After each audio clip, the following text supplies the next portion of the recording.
Today on In the Woodyard, we're going to talk about noodling, or ripping, whatever you like to call it. Here we go. So I get asked all the time about ripping or noodling big chunks of wood and why I do it and what the benefits are. Or for people that have equipment that's not capable of lifting big chunks like this. This one here is probably, I don't know, if I had to measure that, I don't know, it's probably 26 inches, something like that. It's a big chunk of cottonwood, nasty crap. But there are people that don't have log lifts on their splitters, or there are people that only have a chainsaw and a splitting axe or a splitting maul, and they want to know how to handle these big bad boys. And I believe if you've got a big enough chainsaw, rip them down to size, even if you've got a log lift, because why muscle around a great big huge 30, 36, 40 inch, 50 inch chunk of wood that weighs literally 300-400 pounds? Why struggle rolling it, flipping it, getting it to the splitter, putting it on the log lift, and then having the log lift just barely lift it up, and then you got to fight that great big sucker, and then when it splits, you got two halves you got to deal with. Chainsaw cut's really good if you rip, and we're going to talk about that today and how much easier it is just to rip them down to size.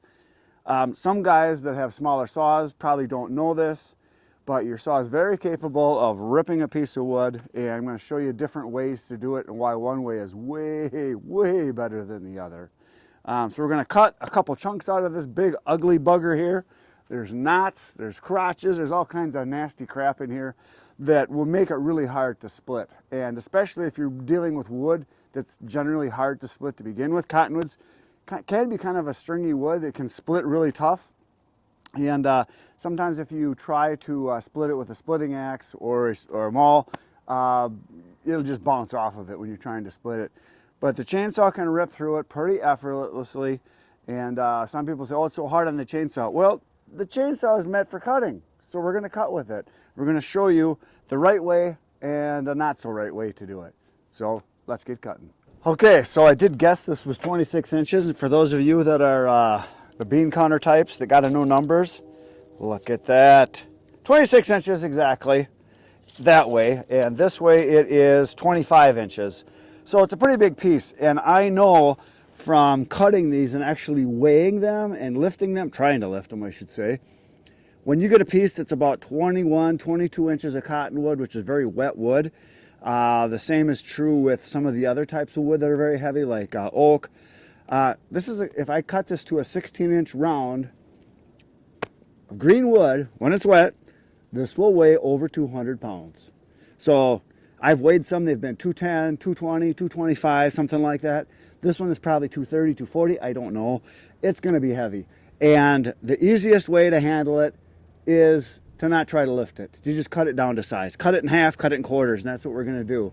And if you go bigger than this, say a 40, 48-inch piece, you're talking 300, 400, 500 pounds.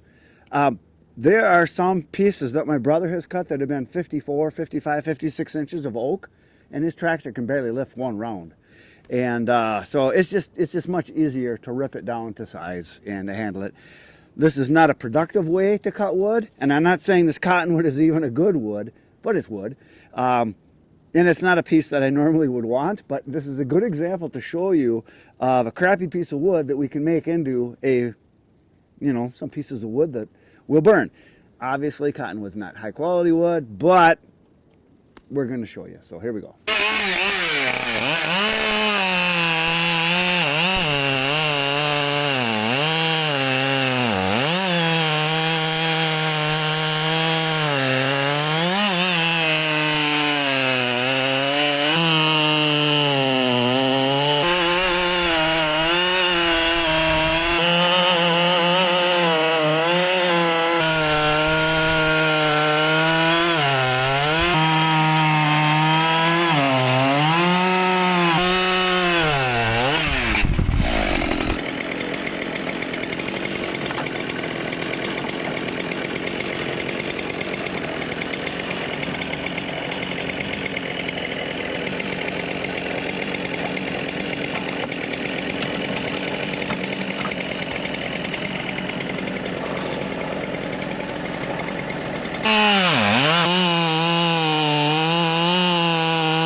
Okay, so here they are. We got 5 rounds of nasty crap.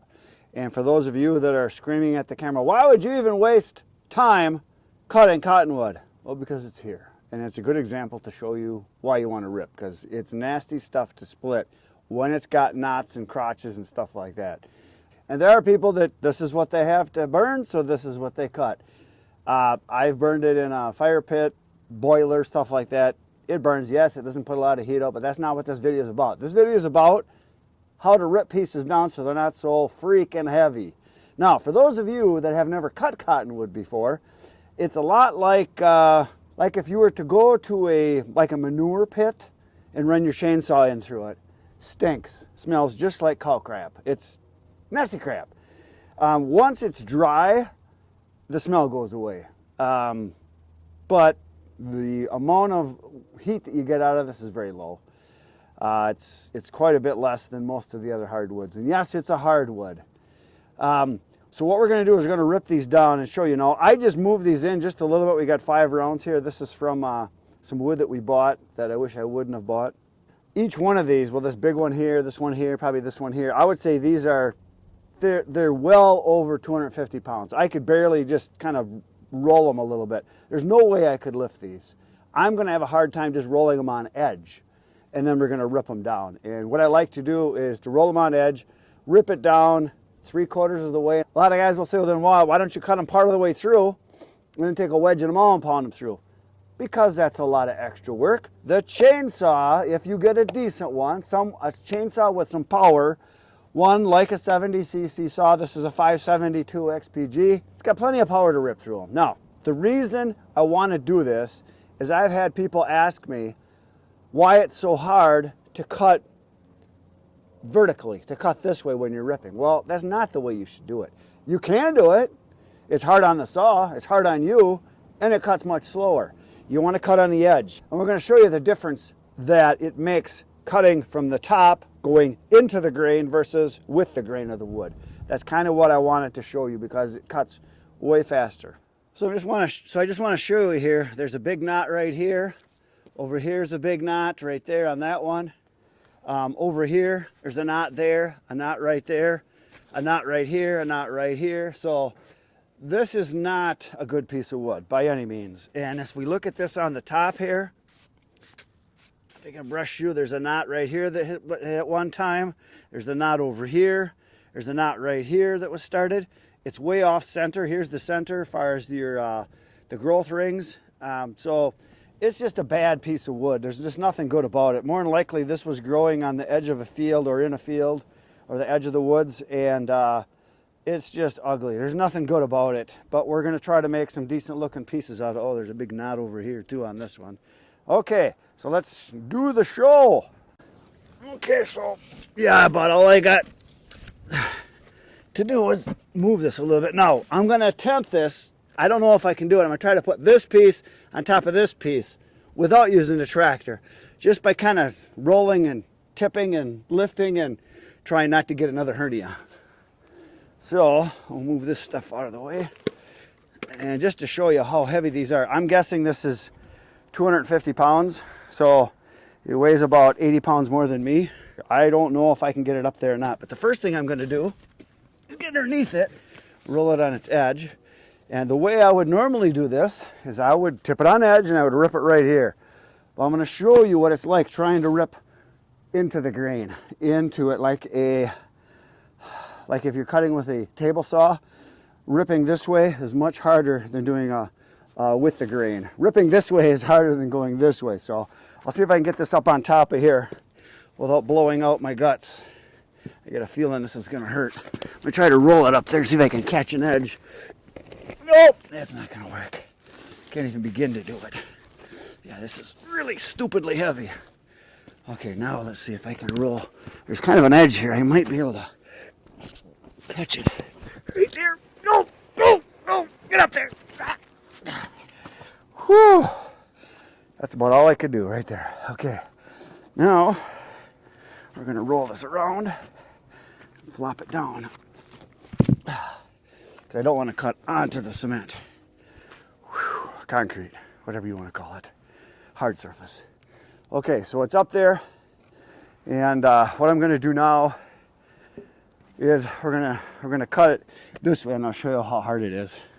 Let's just see if I can even get through it. Let's go right there. I think I can just get through it. This is a 24-inch bar, which is the size I like.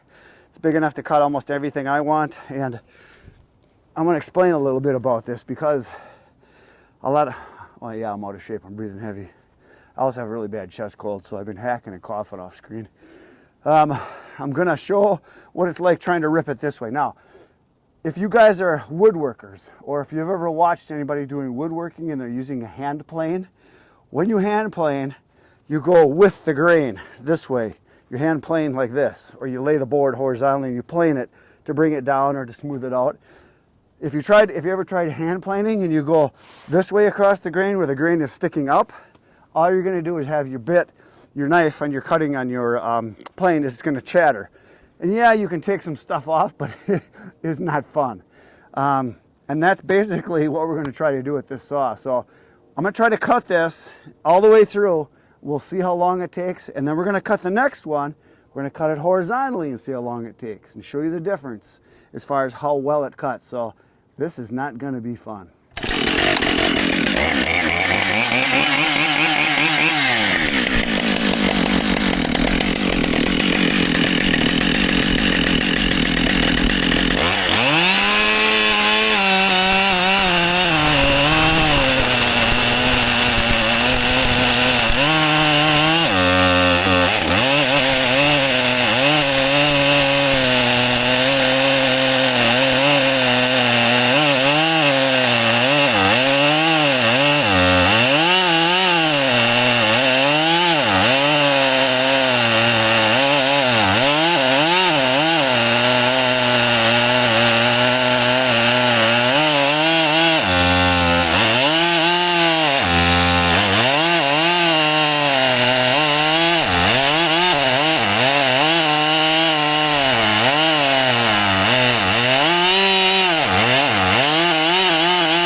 A lot faster, a lot easier, not even close.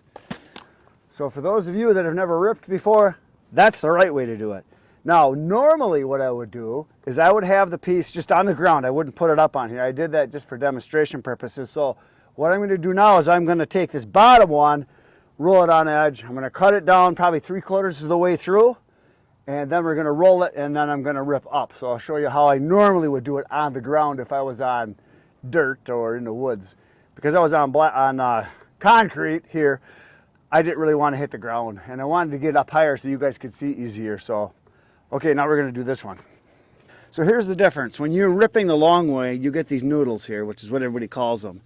And it just shreds it because it pulls it out just like a plane would do. But on the other cut that I did, the first one where I cut down into the grain or against it, much smaller, powdery kind of stuff comes out because you're pulling across the grain, so you're not cutting it the easy way, I should say. You're cutting down into the grain.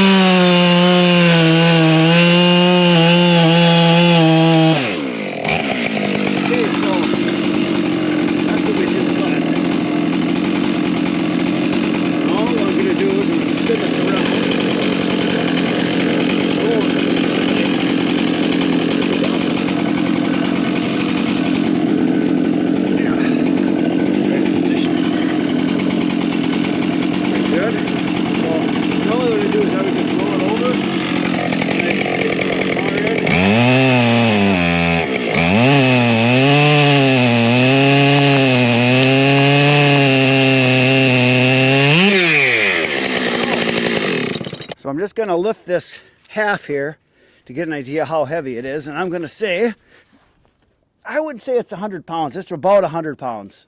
So I can lift it fairly easily. This one's a little smaller chunk. So these probably are 200 pounders, somewhere in that range.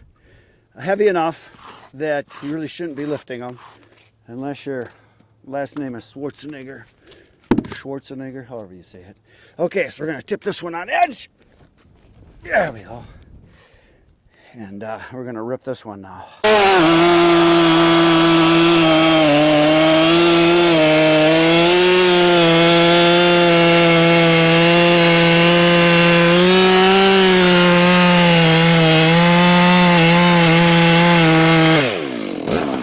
Okay, so that's what we just cut. Now what I'm going to do is I'm going to spin this around and then roll it so that you guys can see the upper. Yeah. Let's try to position it here. That's pretty good. So normally what I do is I would just roll it over and I stick the bar in. There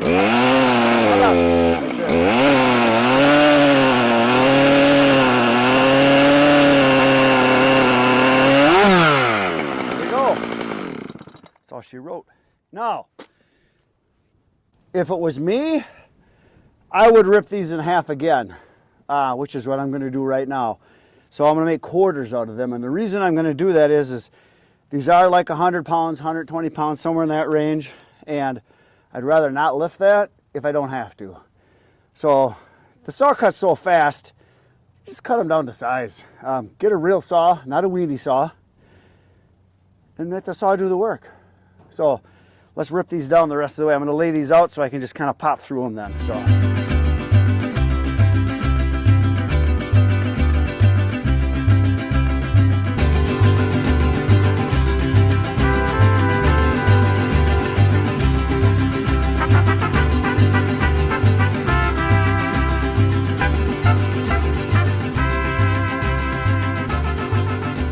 All done.